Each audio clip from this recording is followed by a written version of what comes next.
नमस्कार, मी अजित कुलकर्णी, प्रहार जनशक्ती पक्ष शहराध्यक्ष सोलापूर. परिवर्तन महाशक्तीने आज आपल्याला महाविकास आघाडी असू दे, महायुती असू दे आणि परिवर्तन महाशक्ती हा तिसरा पर्याय आदरणीय आमचे बच्चूभाऊ असतील, आपले राजे असतील, राजू शेट्टी असतील, या माध्यमातून आपल्यासमोर एक नवीन पर्याय आणलेला आहे. आणि पक्षप्रमुख आदरणीय बच्चूभाऊंसमोर आम्ही 3 मायनॉरिटीला जागा मागितलेल्या आहेत प्रहार जनशक्ती पक्षाच्या वतीने. एखादा कोणीतरी मुस्लिम समाजावर टीका करतो, मुस्लिम समाजाला जाणून बुजून त्रास देतो, नितेश राणेसारखे लोक आक्रमकरित्या होऊन प्रहार जनशक्ती पक्षाने त्याचा विरोध केला. कुठलाही समाजातला माणूस उठलेला नाही नितेश राणेचा विरोध करायला. प्रथमतः प्रहार जनशक्ती पक्षाने ही गोष्ट जनसामान्यांसमोर मांडली आणि त्या गोष्टीला विरोध केला. कुठंतरी जातीय दंगली भडकवायचे, कुठंतरी जाणून बुजून एखाद्या समाजाला टार्गेट करायचं. अहो, तुम्हाला लाजा वाटायला पाहिजे. आज 75 वर्ष पूर्ण झाले आपल्याला स्वातंत्र्य मिळून, प्लॅटिनम जुबली झाली. आज तागायत कुठल्या पक्षांनी आणि कुठल्या संघटनेनी जनसामान्यांचे जातीपातीच्या राजकारणाशिवाय कुठलेही प्रश्न मिटवलेले नाहीत.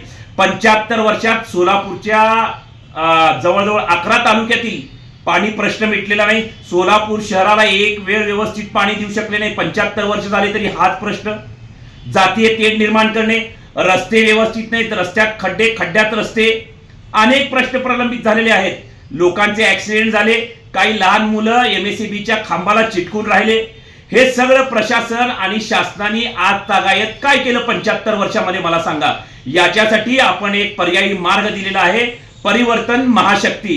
परिवर्तन महाशक्ती म्हणजे जर आता आपल्याला 9 दिवसाचा जागर चालू आहे देवीचा, परिवर्तन महाशक्ती म्हणजे एक महाशक्ती आपण महाराष्ट्र राज्यात पर्यायी मार्ग म्हणून पर्यायी लोकांसमोर जाऊ शकतो. आजपर्यंत एवढे लोकप्रतिनिधी झाले, एवढे मंत्री झाले, संत्री झाले, खासदार झाले, आमदार झाले, सोलापूरकरांच्या पाण्याचा प्रश्न सुटला का हो?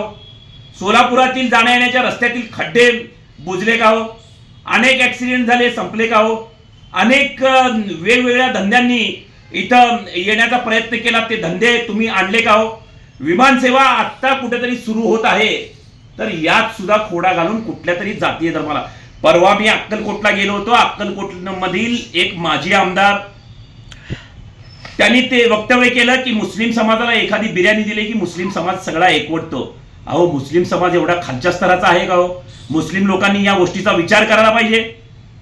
तर मी आपल्याला या माध्यमातून सांगतो, खरंच मुस्लिम समाज कुठेतरी एखादा चहाचं कॅन्टीन असेल, कुठं केळीच्या गाड्या असतील, कुठं फळफळावं विकून आपला जे काही आहे तो पोटाचा जो काही मार्ग आहे तो बरोबर घेऊन जात आहे. मला सांगा, त्या आमदाराला लाज वाटायला पाहिजे खराला. या माध्यमातून मी आपल्याला मुस्लिम समाज असेल, काय झालं धनगर समाजाचा प्रश्न, काय झालं मराठा समाजाचा प्रश्न, काय झालं तुम्ही आज तक त्यांना आजपर्यंत तुम्ही का देऊ शकला नाही, आरक्षण का देऊ शकला नाही? मी एक सामान्य नागरिक आहे, प्रहार जनशक्ती पक्षाचा अध्यक्ष सोडा सामान्य नागरिक आपल्याला प्रश्न विचारतोय. काय झालं मराठा समाजाच्या आरक्षणाचं, काय झालं धनगर समाजाच्या आरक्षणाचं, काय झालं मुस्लिम समाजाच्या 5% आरक्षण, ब्राह्मण समाजासाठी आज तागायत तुम्ही का केलं? आम्ही इमानदारीने, खरं तर बीजेपीच्या मागे आजकाल ब्राह्मण समाज उभा राहत होता, काँग्रेसच्या मागे मुस्लिम समाज उभा राहत होता, धनगर समाजाने कुठलं जात धर्म बघितलं नाही, तुमच्या मागे उभारले. मराठा समाजाचे आज कित्येक आमदार खासदार झाले, का बरं तुम्ही प्रश्न सोडवले नाहीत? त्याच्यासाठी आम्ही पर्यायी मार्ग म्हणून परिवर्तन महाशक्तीचा तुम्हाला आज एक पर्याय देत आहोत. खरंच जर तळागाळातील लोकांना आज खाली बसून, जमिनीवर बसून, आदरणीय पक्षप्रमुख आमचे बच्चू कडू अनेक आंदोलनं केली, 150 वेळा रक्तदान केलं, स्वतःच्या लग्नाचा खर्च टाळून 250 अपंगांना सायकली दिल्या.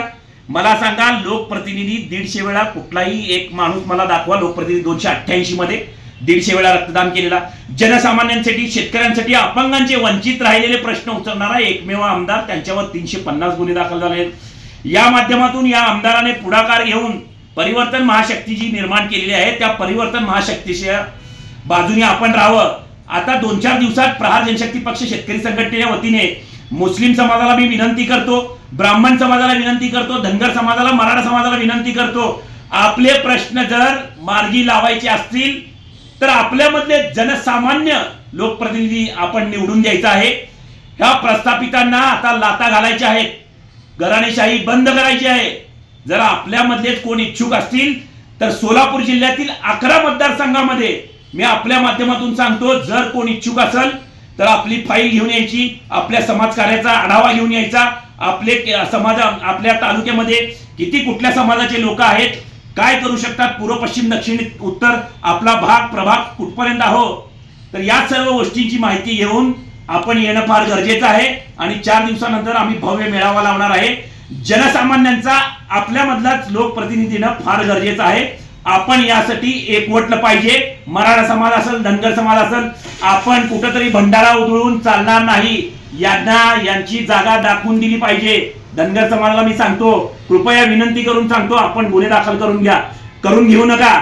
आपण एकवटूया. या एकवटल्यानं जर आपल्या चांगल्या लोकप्रतिनिधी जर आपल्या माध्यमातून सामान्य जरांगे पाटलासारखं नेतृत्व जर आपल्यामधून गेलं, प्रहार जनशक्ती पक्षाचं नेतृत्व जर आपल्यामधून गेलं, धनगर समाजाचं एखादं नेतृत्व जर आपल्यामधून गेलं, विधानसभेत आपले आवाज बच्चूभाऊंच्या माध्यमातून बळकट करण्यासाठी मी आपल्याला विनंती करतो की आम्ही 4 दिवसानंतर मेळावा घेणार आहे. त्या मेळाव्याला उपस्थित लावावी. आपले प्रलंबित प्रश्न 2024च्या विधानसभेत आपण मांडून कसा आपल्याला न्याय मिळत नाही हे बघूया. मी या माध्यमातून सांगतो. धन्यवाद. सोलापूर शहरातील दक्षिण असल, अक्कलकोट तालुका असल, मध्य असल आणि बाकी सोलापूर जिल्ह्यातील ज्या तालुक्यामध्ये जे लोक इच्छुक आहेत त्या लोकांना मी विनंती करतो की आपण प्रहार जनशक्ती पक्ष शेतकरी संघटनेच्या माध्यमातून परिवर्तन महाशक्तीचा जो पर्याय दिलेला आहे तो पर्याय निवडा. आणि आपल्यातला एखादा लोकप्रतिनिधी गेला तर आपण विधानसभेत आपला आवाज बळकट करण्यासाठी आमच्या मागे राहा. आता कुठेतरी योजना चालू केलेत, आता कुठेतरी खोदकाम चालू केलंय, आता कुठेतरी जमिनीचं खोदकाम करून उद्घाटन करतायत, नारळ फोडतायत. अहो, एवढे दिवस तुम्ही पाण्याचा प्रश्न सोडवू शकला नाही. दक्षिण मधला बंधारे अजून झाले नाहीत. आता बापू बाहेर पडायला तयार नाही. कुठंतरी आता काय इलेक्शनच्या पुढं कुठल्या तरी योजना आणायचा, योजना आणून परत ते काय करायचं, नंतर ते इलेक्शन झाले की योजना बंद पडणार. कारण तिजोरीत खडखडाट झालेला आहे. या सर्व गोष्टीला जबाबदार कोण? सचिन कल्याण शेट्टी साहेब कुठंतरी देवेंद्र फडणवीसांना आणतात आणि तिथं जातीयवाद निर्माण करून याला आटतात, त्याला आटतात, पोलीस प्रशासनाला हाताशी धरून हे सगळे कामकाज. जातीयवाद करणारा लोकप्रतिनिधी आपल्याला नको. सामान्य निर्मळ पाण्यासारखा आरशासारखा आपले मत मांडणारा, जनसामान्यांना घेऊन जाणारा, सर्व जाती धर्मांना दूर ठेवून माणूस म्हणून जगणारा, माणूस म्हणून पुढे येणारा आणि माणूस म्हणून शेवटपर्यंत राहणारा लोकप्रतिनिधी आपल्यासाठी योग्य आहे. धन्यवाद. ताजा तरीन वीडियोस के लिए हमारा चैनल सब्सक्राइब कर बेल आइकन पर प्रेस कीजिए ताकि आपको मिले हर अपडेट सबसे पहले.